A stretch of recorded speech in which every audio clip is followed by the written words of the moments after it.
Hey there, I'm Frank. Back in 1968, I was a 20-year-old kid trudging through rice paddies in Vietnam. Bullets, booby traps, Agent Orange. I survived it all. Never thought something as small as my prostate would be what nearly took me out 50 years later. When my doctor called with my PSA test results, my heart sank. "Frank, we need to talk about your numbers." In that moment, I felt like I was back in the jungle, enemy fire coming from all directions. But this time, the enemy was inside me. And I couldn't see it coming. It started with a routine physical. Nothing special. Just the annual checkup my daughter had been nagging me about for months. "Dad, you're not getting any younger," she'd say. I'd roll my eyes, but deep down, I knew she was right. I felt fine. Maybe I got up a couple times at night to use the bathroom, but hey, that's just part of getting older, right? Wrong. When my doctor suggested a PSA test, I barely paid attention. PSA, prostate-specific antigen, just another medical term in a long list of things they check when you're pushing 70. The normal range is generally considered below 4 nanograms per milliliter. Mine came back at 9.2. My doctor didn't sugarcoat it. "Frank, this doesn't automatically mean cancer, but we need to investigate further." Cancer. That word hung in the air like smoke from an artillery shell. My wife squeezed my hand so tight, I thought she might break my fingers. You know, it's funny. When I was in Vietnam, we faced death every day. You'd think that would prepare you for moments like this. But nothing prepares you for hearing your own mortality discussed so matter-of-factly across a desk. So let's back up a bit. What exactly is this PSA test that turned my world upside down?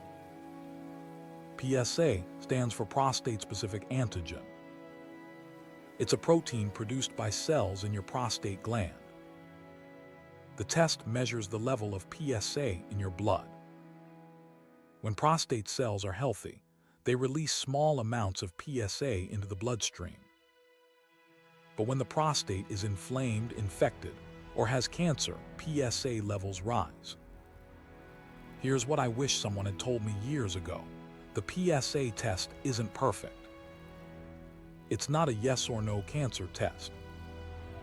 It's more like a warning light on your car's dashboard. When it comes on, something might be wrong, or it might just need checking. High PSA levels can be caused by several things. Prostate cancer, sure, but also benign prostate enlargement, inflammation, or even recent ejaculation. Yeah, they don't tell you that last part when they're scheduling the test. But here's the bottom line.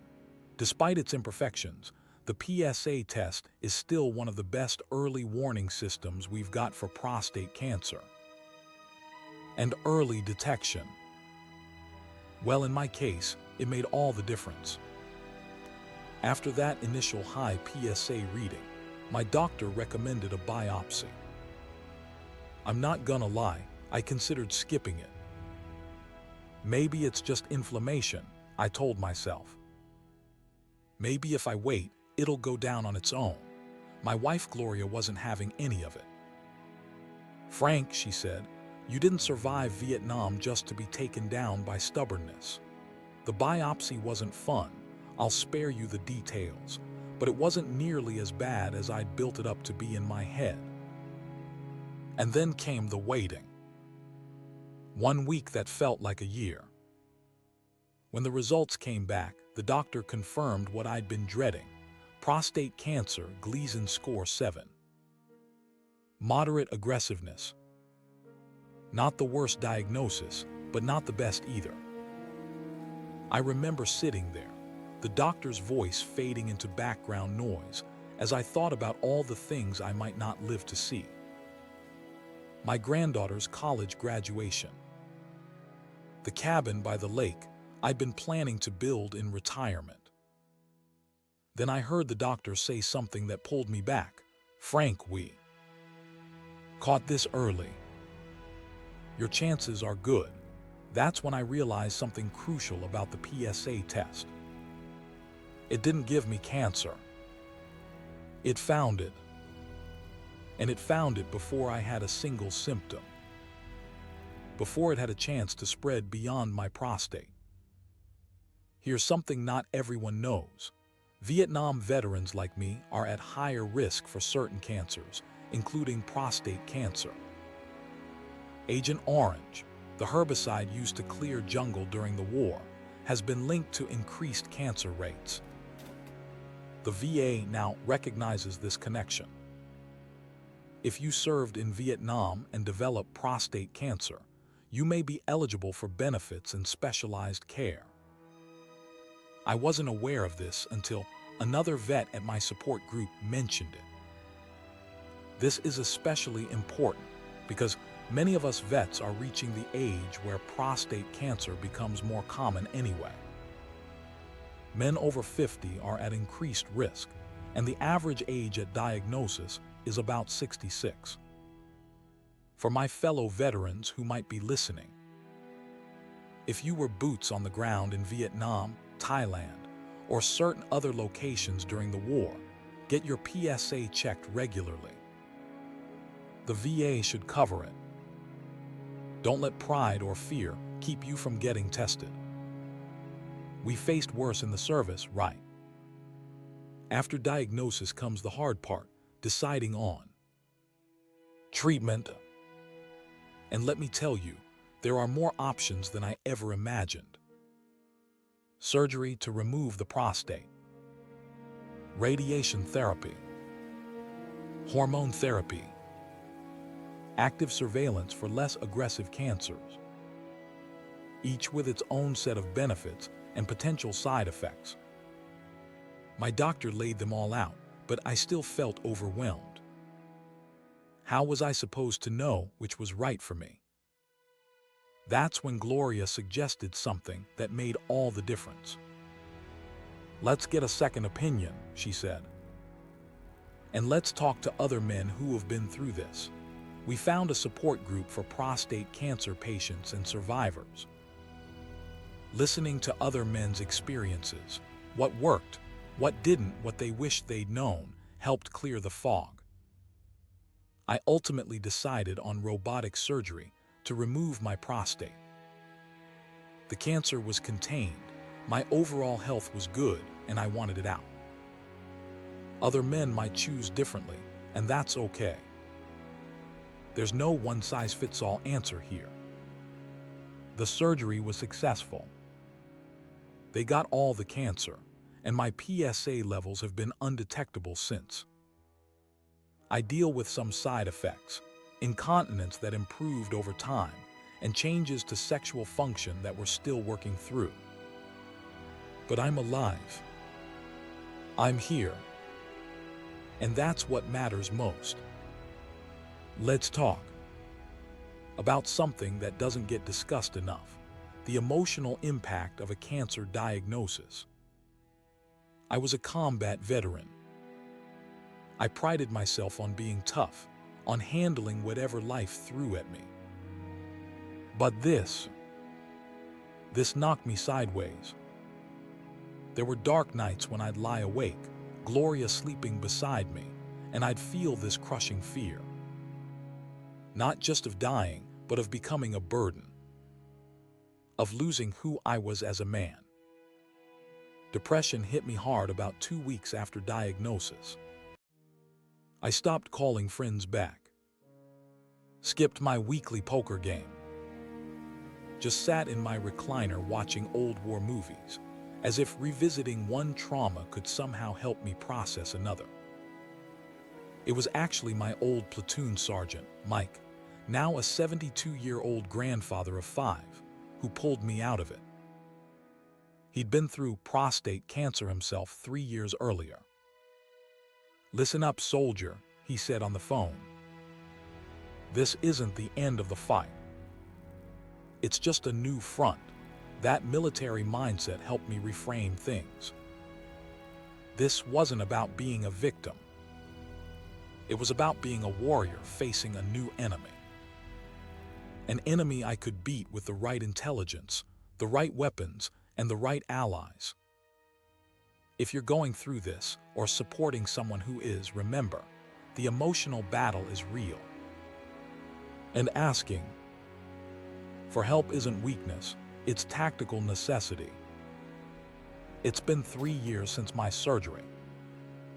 3 years of regular PSA checks, each one a moment of held breath until the results come back. So far, so good. Recovery wasn't linear. There were setbacks, frustrations.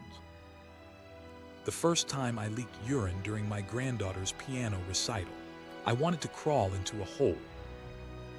But the body heals, adapts. Pelvic floor exercises became as much a part of my routine as brushing my teeth. Sexual function. Well, that changed too. Gloria and I had to relearn intimacy in new ways. It wasn't always easy, but in some ways it brought us closer.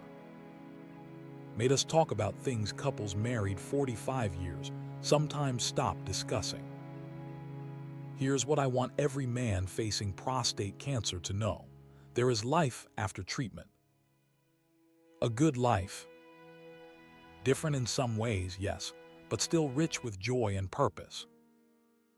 I still fish. Still work on my '67 Mustang. Still argue politics with my son-in-law.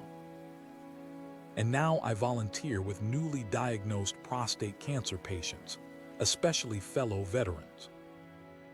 Sharing my story, listening to theirs. It's become one of the most meaningful parts of my life. So here we are, full circle back to the PSA test. That simple blood test that I almost skipped. That probably saved my life.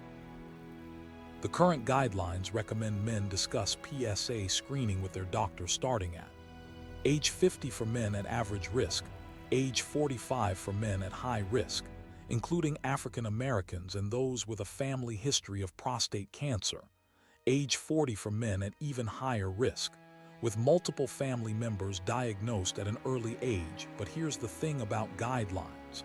They're just that, guides. They don't know your specific situation, your history, your concerns.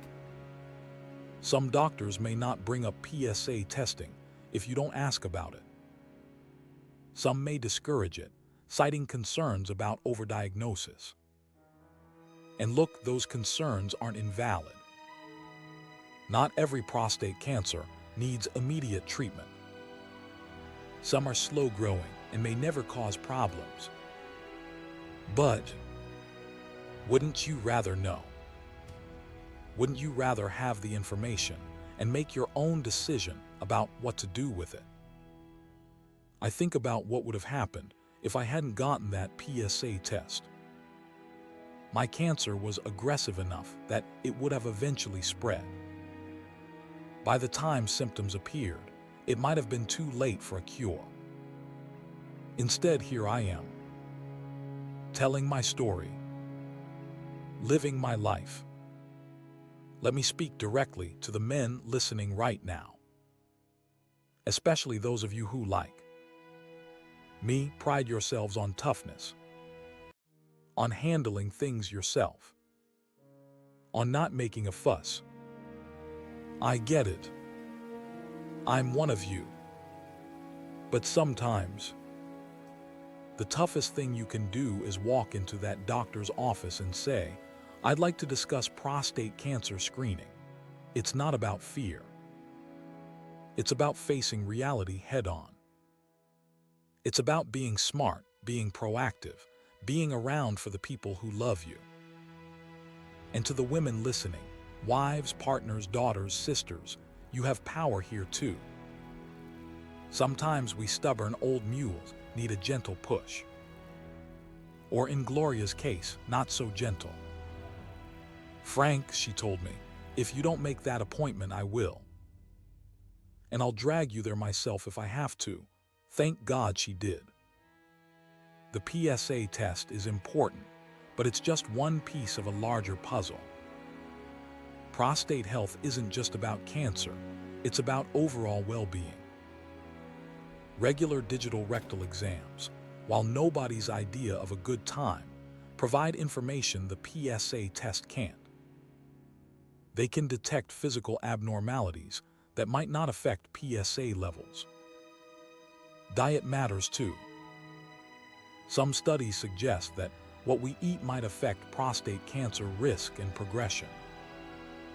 A diet rich in fruits, vegetables, and healthy fats, and lower in red meat and dairy, seems to be beneficial. Exercise helps with everything, including maintaining a healthy weight, which may reduce your risk. And for those of us dealing with treatment side effects, specific exercises can improve continence and overall recovery. Stress management, adequate sleep, limiting alcohol, all these things contribute to prostate health and general well-being. It's about treating the whole soldier, not just focusing on one battlefield. I started this story thinking it was about a test, a simple blood test that found my cancer. But it's really about so much more. It's about facing fear, making tough choices, leaning on loved ones, finding strength you didn't know you had. When I got that diagnosis, I thought my life was over. I couldn't have been more wrong. In many ways, it was just beginning. I've lived these past 3 years with a clarity and gratitude I never had before. Even the small things, morning coffee with Gloria, my granddaughter's laugh, a perfect sunset, they all mean more now.